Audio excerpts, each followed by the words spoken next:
On part d'une balle de terre, après on fait la forme, on la dégrossit, si on peut dire.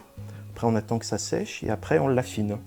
On la remet sur la girelle quand il y a la texture cuir. C'est entre l'humide et le sec pour pouvoir retravailler les parois, retravailler la ligne et retravailler le pied. On peut aborder l'argile avec différentes techniques et j'aime bien lier un petit peu toutes les techniques.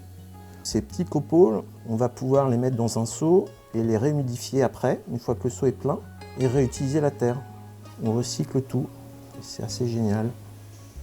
J'ai eu la chance de pouvoir travailler avec Catherine Le Baron par rapport aux émaux à Rouen, et je peux faire moi-même la confection de mes émaux. On peut avoir des effets plutôt brillants, mat, on peut jouer sur les textures, et après c'est plein de recherches à faire. Selon les couches, ça change les effets.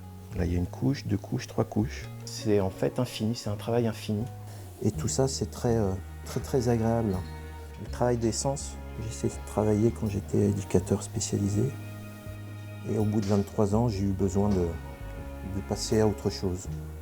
Donc j'ai eu la chance de pouvoir faire ma formation au pôle céramique Normandie, à Notre-Dame de Gravenchon.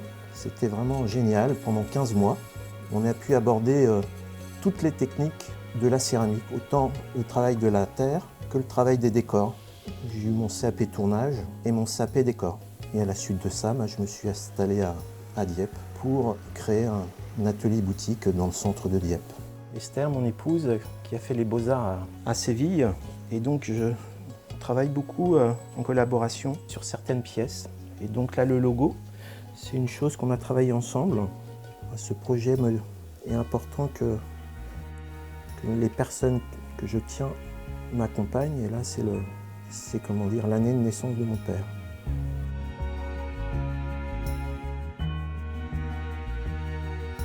La grande majorité en fait, de ces pièces-là sont faites avec une technique que j'apprécie beaucoup et qui me semble vraiment appropriée pour aborder le travail de l'argile. C'est la technique du bol pincé.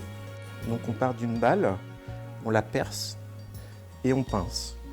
Et donc là on est vraiment dans le ressenti de la terre, dans le ressenti des épaisseurs. Une petite liandre là par exemple qui a fait la technique du bol pincé, donc qui a 6 ans.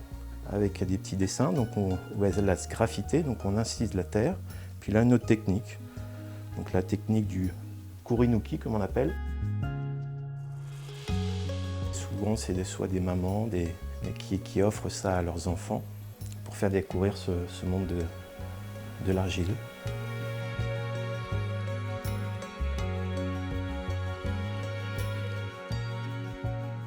Alors j'aime beaucoup l'art de la table, donc tout ce qu'il y a autour du thé.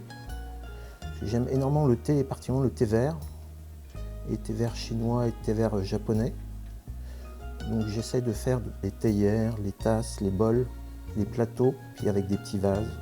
Et puis après j'aime beaucoup tout ce qui est décoratif, artistique, et j'essaie de jouer avec tout ça. Tout ce qui est dans le monde végétal, marin, le monde de l'art, c'est des mondes que j'aime énormément.